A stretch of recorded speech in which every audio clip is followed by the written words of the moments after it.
All right, Dr. Carlotto, how are you doing today? I'm fine, thanks. How are you? Good. I'm really happy to have you on the show. What I want to do first is give you a little introduction and tell my audience who you are, and then we can get into some of your work, which is utterly fascinating. I can't wait to do this. I've been really looking forward to this. Today we have Dr. Mark Carlotto. He first captured the attention in the 1980s with his pioneering analysis of the infamous space on Mars. It was featured in Carl Sagan's Cosmos. He's also since expanded his research to include Earth's lost history, ancient sites, alignments, even deeper implications of the UFO phenomenon. He's an aerospace engineer, independent scientist, and author with over 4 decades of experience in remote sensing, image analysis, machine learning, and space-related technologies.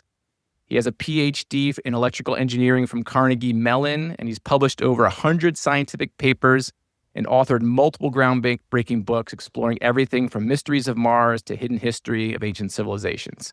Hey guys, if you've been watching this podcast for a while, then you already know. I'm absolutely fascinated by the crop circle phenomenon. It's one of those mysteries that keeps pulling me in deeper the more I explore it.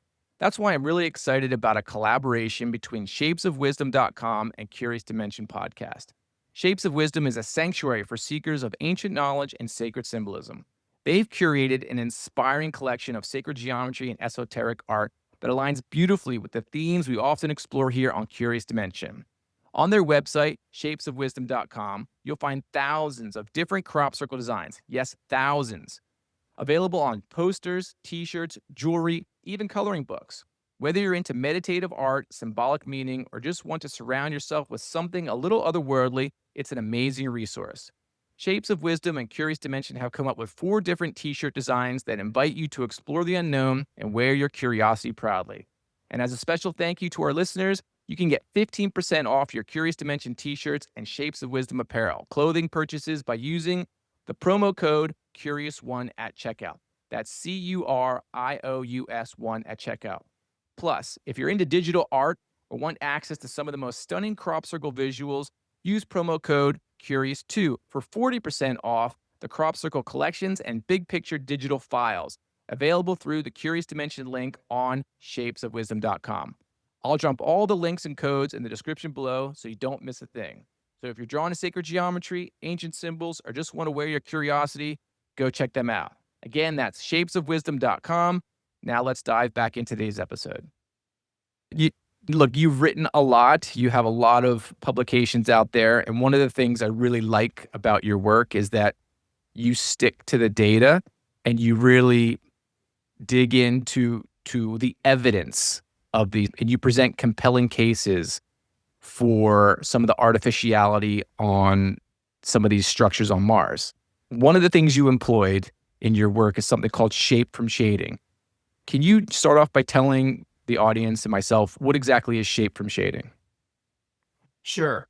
A lot of my work is based on data, and I feel like if I don't have data to illustrate or to test my hypotheses, my ideas, then it's just speculation.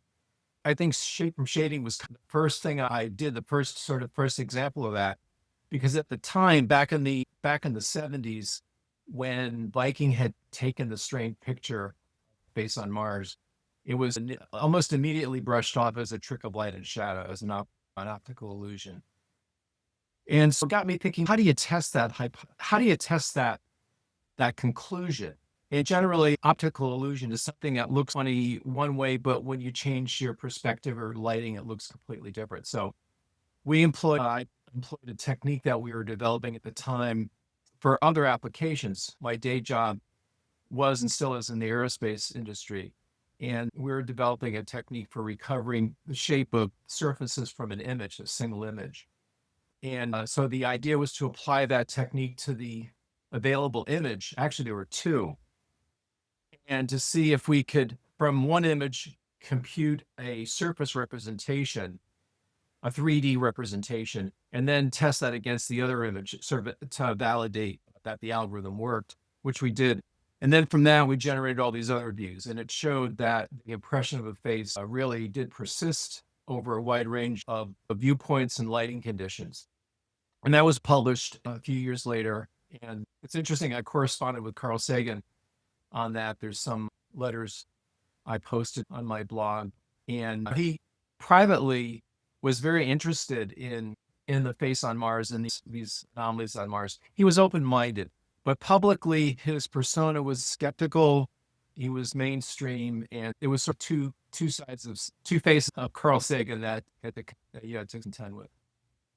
Yeah, and you could imagine that he's the face of use the word face again, but he's kind of like the face of and the authority figure for the public with his show, and people listen to him. And so if he's to come out outright and say that he believes this, then you're going to have hordes of people just saying that this is real, when really the story is we should be looking at the evidence. We should be looking at what is the statistical likelihood that we have some artificiality in some of these structures on Mars. And so you can understand why he would privately say that and then publicly say something else. It makes total sense. Yes. I wanted to bring up one more thing here. If anybody wants to look at these photos, they can go, I think, to nasa.gov and find the two photos that we're going to be talking about are 35A72 and 70A13. These are the two photos that are taken of the Cydonia region of Mars. Is that correct? Those are the first two. That's right. Yeah. Okay. So if it's okay with you, I wanted to bring up the face on Mars, and I want to reference one of the photos you put in a paper on the geometric and symmetry analysis that you did years back. So I'm just going to pull that up here real quick. Okay. So this is what we call the face on Mars. It's a raised structure. And can you tell me a little bit about some of the geometric analysis that you did on this structure? Sure. So this was a later image. This was taken a number of years after the 76 images. Is much higher resolution and with more resolution, more detail.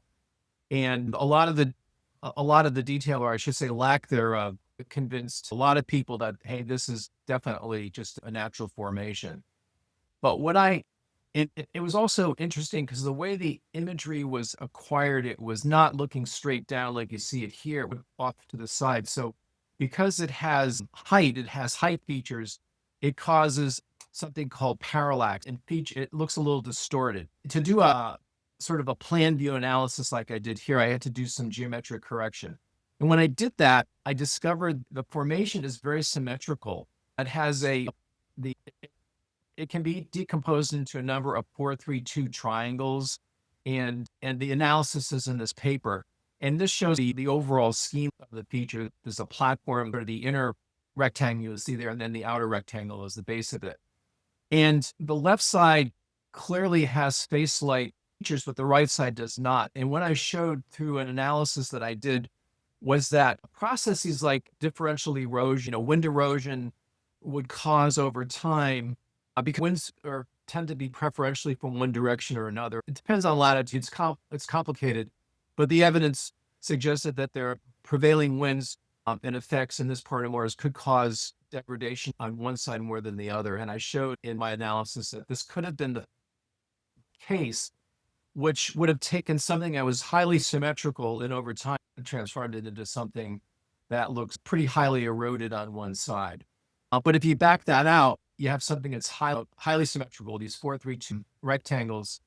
And the likelihood of that happening by chance is small, along with a number of other factors, evidence that I actually talked about in a paper published, I think it was in the 80s, in the Journal of Scientific Exploration.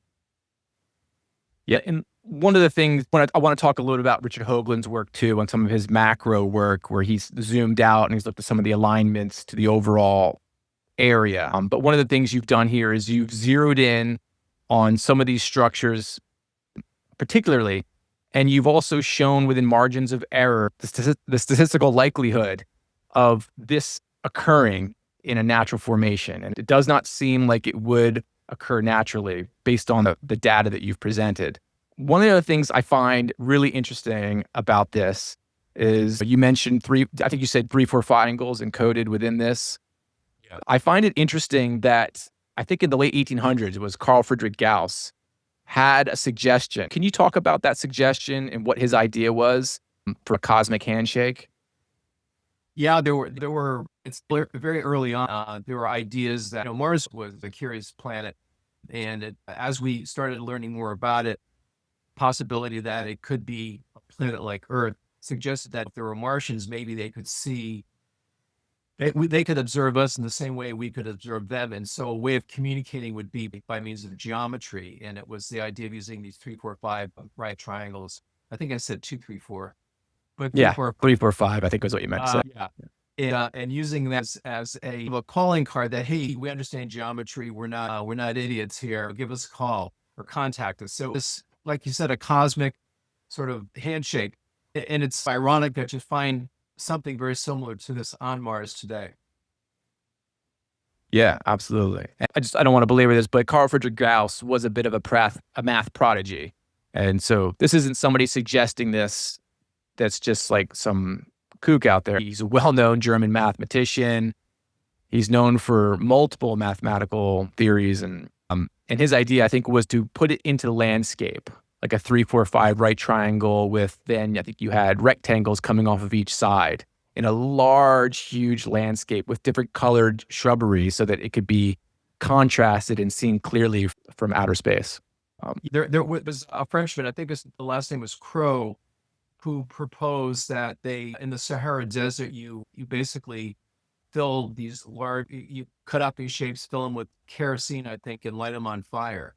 So you had something a little bit starting to get a little bit crazy. I don't think any of that was ever done, but yeah, these are early ideas, 19th century.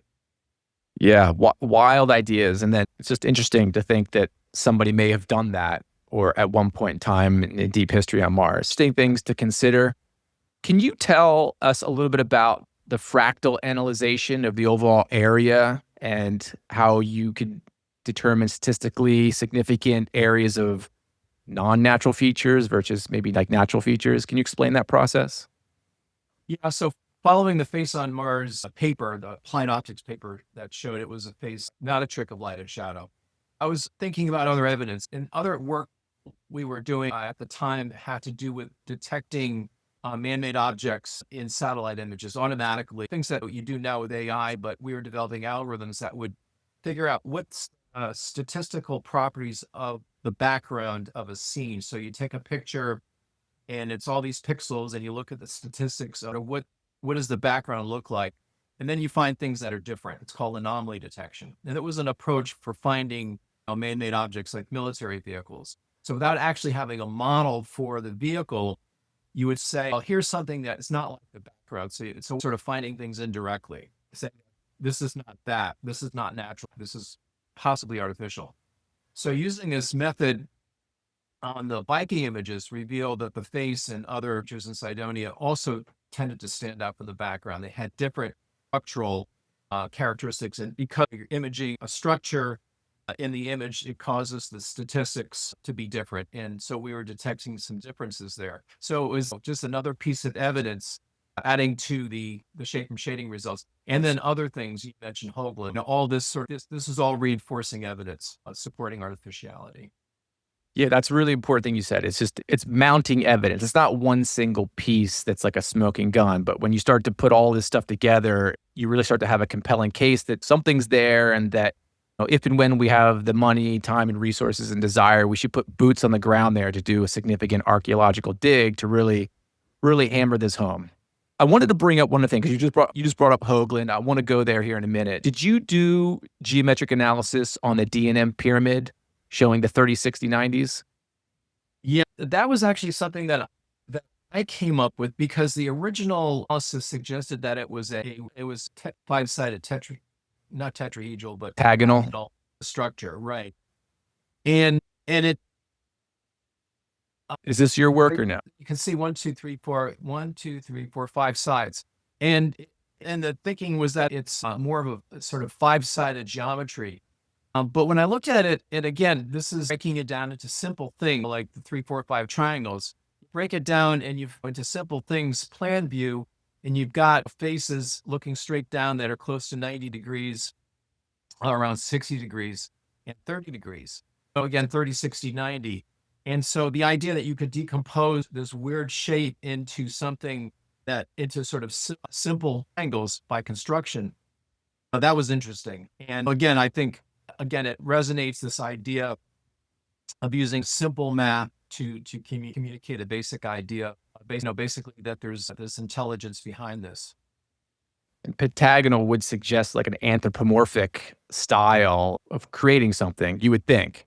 That's right. There was the very suggestive, provocative, I think it was Dan Drayson, or it may have been Dick Hoagland, I'm not sure, who superimposed man is the measure of all things, inscribed it within the pyramid. This is the thing standing like this. Like the And, Vitruvian Man. and it fit, yeah, it fit nicely. Yeah, interesting. I do want to talk a little bit more about Hoagland here because he did some great work on some of the alignments on the overall area of Cydonia. And I know that he suggested that maybe the D&M pyramid was, oh, I just had it. Where did it go? Oh, here it is. That maybe the D&M pyramid was pointing to the face on Mars through its symmetry. Let me see if I can pull that up. I don't know if you can see this. It's a little bit blurry. Can you see that? Yes. Okay. So here is the sort of the whole area of Cydonia, and you can see the D&M pyramid sort of down here in the bottom left. And I guess it appears, it looks like the symmetry would be pointing to the face, which is going up in is that a northeast direction? Yeah. No, actually, this is rotated 90 degrees, so we can see it. It's actually rotated such that I believe the D&M is almost to do north-south. Okay. All right. And the face is actually, the alignment of the face, that sort of horizontal alignment, is actually tilted. It's rotated in that view counterclockwise about 20 or 40 degrees because it's in a solstice direction. This is the direction the sun rises on the first day of summer. And that was Hoagland's finding. It was pretty interesting that he discovered that. Yeah. And it's not like we don't have examples of that here on Earth from ancient stone cultures. I think you pointed out the example of the heel stone at Stonehenge, where I think on the solstices, it does align over the heel stone. Is that correct? Yeah.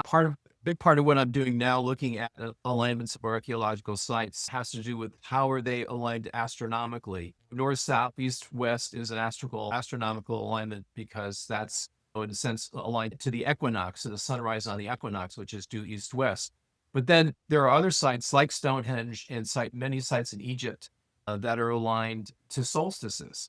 Hoagland found this array of objects seem to have an orientation in that direction.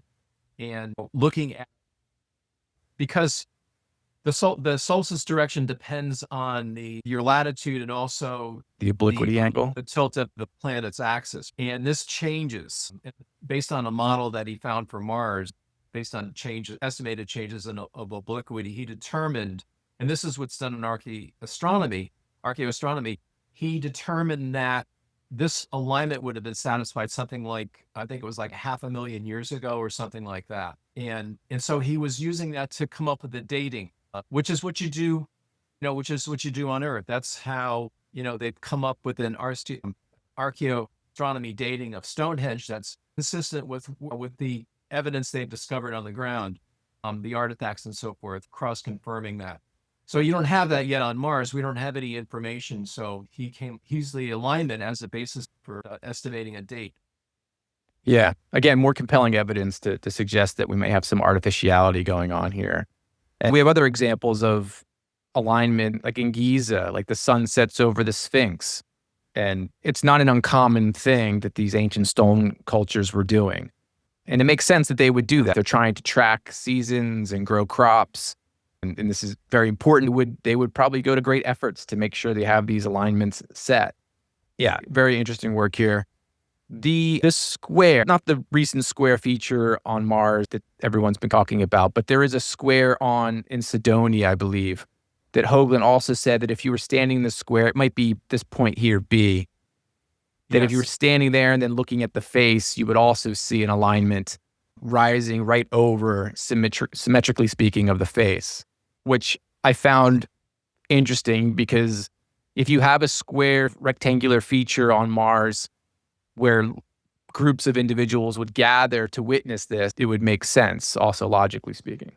And this is exactly his thinking. His thinking was that if that was a face, that is a face, then someone had to build it. Where did they live? And so that set of objects to the left, to the southwest, he believed is where they could have lived. He called that the city. And, you know, so what happens is he's trying to come up with an explanation. He's trying to come up with a context for this whole thing. It doesn't exist. It's on another planet. You don't have any historical, no archaeological, or you don't know anything about it. So you're in a vacuum. And he was, you know, basically creating this narrative.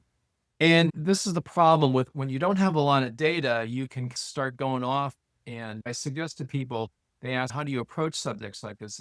The key is really to have as much data and do as many experiments as possible. And it's hard to do with just one image, and it's hard to do with just one site. And you need to have a lot of other examples before you can start drawing some of these conclusions. And the problem with Mars is that this is really the most compelling, in my opinion, the most compelling site on Mars. I know other features have been discovered that are unusual looking and possibly artificial looking, but there's so many features here that are weird, and they seem to be aligned and they seem to reference each other. And they have these unusual properties, sort of like a convergence of evidence. You think based on all these things, maybe individually, the probability is not that great that this could be artificial based on that. But you have so many pieces of evidence that sort of adds up. That's evidence to suggest that there's something anomalous, something artificial here. It's really hard to go beyond that and start speculating on who might have built it, where did it live. That starts getting a little bit, you're getting off on a limb there, and you don't really have any information, any way you can prove that or test it. Yeah, fair point. Yeah. Obviously, when you get into this space, a lot of people do go off the rails and they start coming up with wild speculation based on something that has compelling evidence to be an initial starting point of a conversation. But yeah, unfortunately, in this space, you have people that go off the rails a little bit too quickly.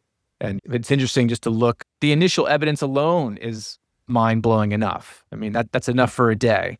We don't need to start going into wild land here. But anyway, that's about Mars. I don't know if I had any of the photos here I wanted to bring up. We talked about D&M. We talked about the overall area of Mars.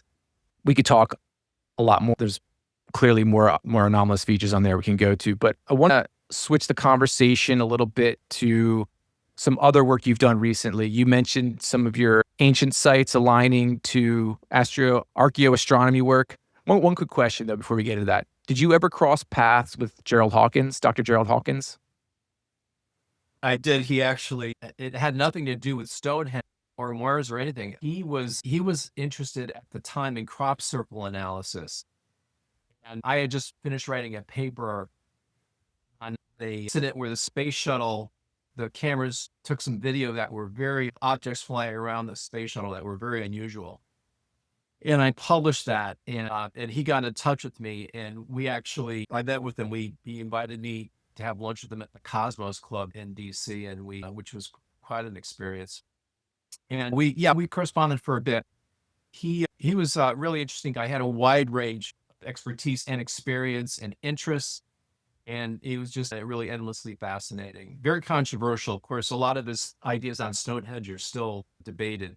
But he really pioneered a lot of the work in archaeoastronomy. Is that correct?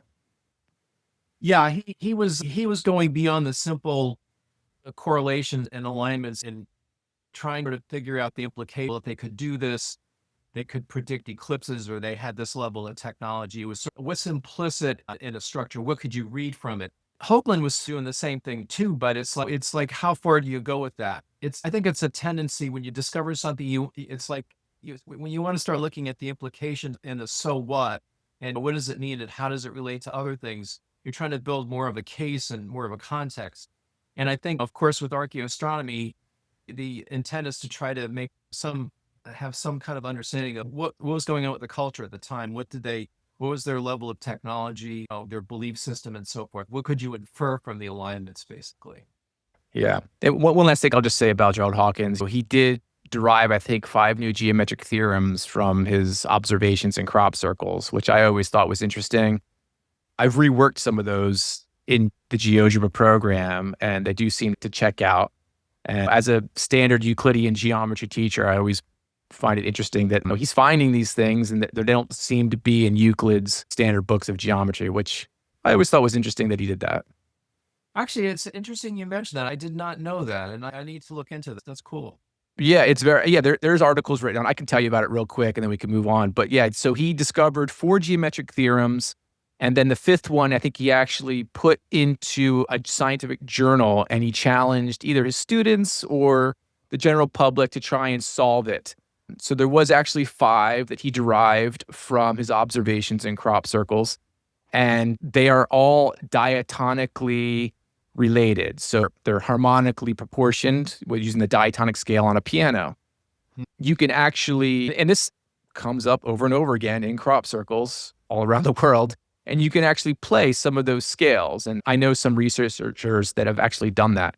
It's really interesting. It's worth a look. I think so. I will look into that. Yeah, very cool. So I wanted to get into your paper on crustal displacement because this is something I'm starting to get interested in. I have Charles Hapgood's book, Hamlet's Mill, and I've started dipping my toes into that very dense scientific book. But I was wondering if you could tell me just briefly, what was Charles Hapgood's theory on the polar shifts, and then how is it different than your new theory on crustal displacement? Yeah, there's a lot of unanswered questions about the ice ages, about the extinction of animals, about changes in climate. And climate is known to change over geological time, just happening millions of years ago. Earth's climate was different. There was more CO2, or the continents were in a different position with Pangea, continental drift, that whole idea. But what Hapgood found was that there are actually changes that are taking place not over geological time, but over shorter periods of time, over 100,000 years.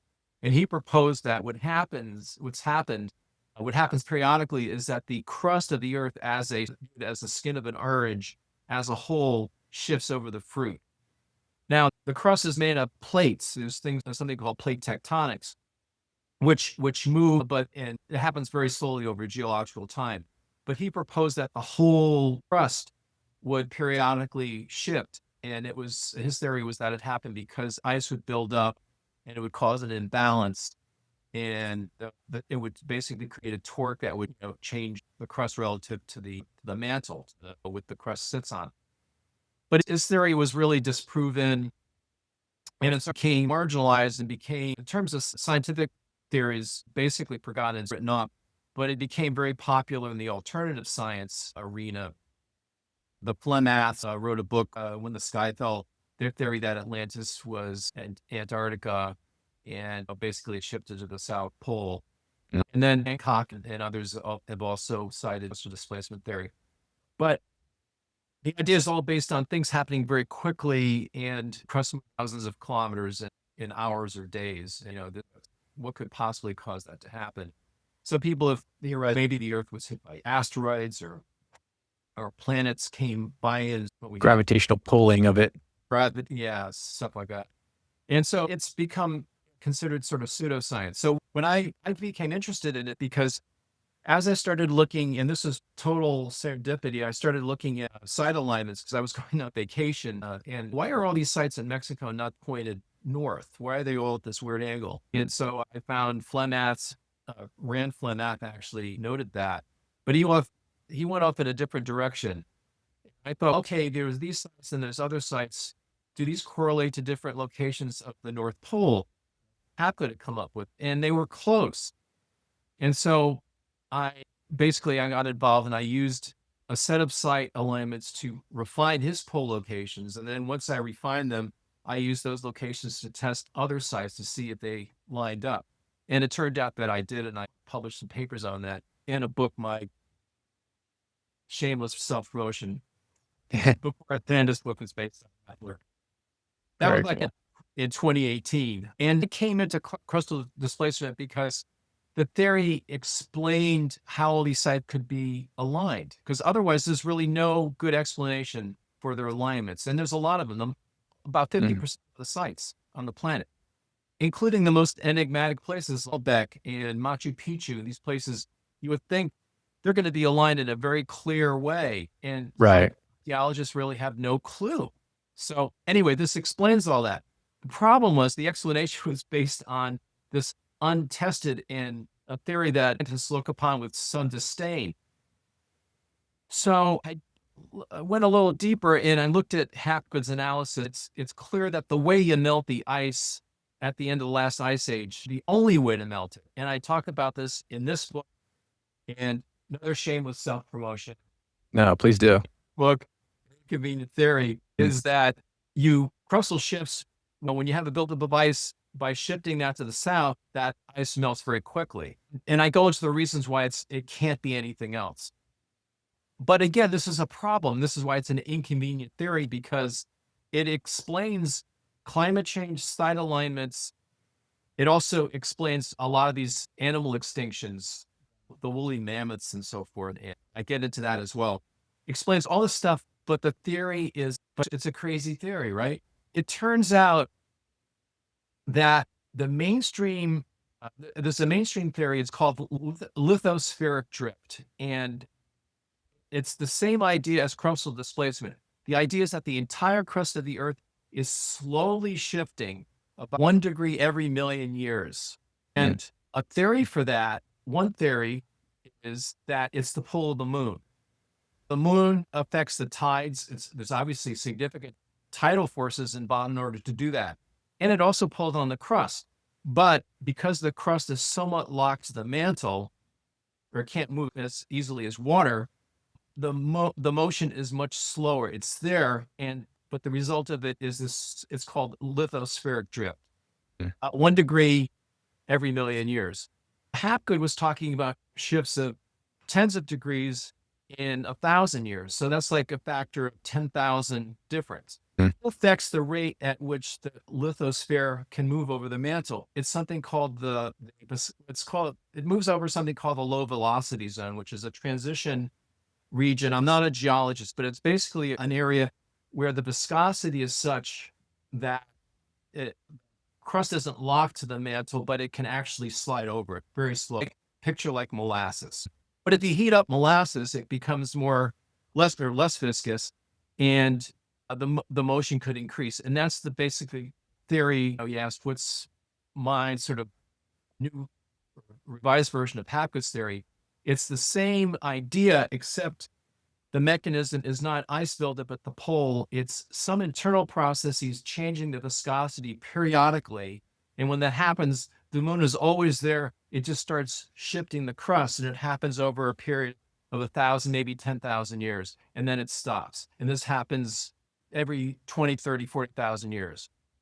So I know you said you're not a geologist, but I don't know if you cite this in your work, is part of it that possibly there's some sort of internal heating from the planet itself, and so that's causing the less viscosity, and so you get like this slippage, like the skin of an move on the planet. So you get like these, maybe you even have these tipping points where you do have a sudden shift that's maybe a lot shorter period of time, relatively speaking. So very. Because it's happening relatively fast compared to geological time, geologists that are measuring things in geological time they're using basically a metallosity, radiometric dating, which has like carbon-14 dating, but carbon-14 dating, radiocarbon dating goes back only so far, only to about 50,000 years. To go back millions of years, you need other dating techniques. The problem is the resolution of those is only about 1 million years. So you can say within 1 million years when this rock solidified and its magnetic field was pointing in this direction, and based on that, they can estimate the movement of continents. But if things are happening more quickly, it's not going to pick that up. And that's why there's no geological evidence for crustal displacements. There's other kinds of geological evidence I actually talk about in the book, but it's not that. And so I think it may be a process that's going on, but we're blind to it geologically because of our instruments and our methods. But again, this is more of a conjecture on my part, and I present data to support this. I don't have the deep geological training and theory to support it. You put something out there and you hope that maybe some geologist might pick up on it and take it from there. That's my opinion. Oh, very interesting. One of these things that I'm starting to learn about, and I'm hoping you can explain it, is the Milankovitch cycle. We have these cycles like precession of the equinox, but the Milankovitch cycle is a different one. Can you explain to me and the audience, like, what is the Milankovitch cycle and how does that sort of relate to this? Sure. It was you can say his name a lot of different ways. I say Milankovitch. He came up with this idea in the 1800s, late 1800s, early 1900s, that changes in the eccentricity of Earth's orbit, our axial tilt, and precession conspire to create these cycles. And the amount of solar radiation that reaches the Earth is called incident solar radiation or insolation. And he did studies that, and this was actually done back in the days of Wegener and Köppen, who wrote books on sort of correlations between climate and geology. But they saw that Milankovitch cycles could explain certain climate changes. And so because the idea is that as the amount of solar radiation changes based on changes in our orbit and everything, that should have some implication on Earth's climate. And that's the theory for the ice ages, and that's really the mainstream theory now. The problem is, you can read about this. You can go to Wikipedia. You can read about the problems with the Milankovitch cycles. One is the 100,000-year problem, which says that the cycles have a certain periodicity, but that isn't the same periodicity as the ice ages. The patterns, the cycles are different. And in my analysis, changes in insolation seem to be able to account for the fluctuations in temperature, CO2, sea level, and so forth. These are climate proxies. But the bulk changes in sea level, which is related to polar ice, are not explained. And I show this using basically some very simple math models. And I don't know why they've never done this.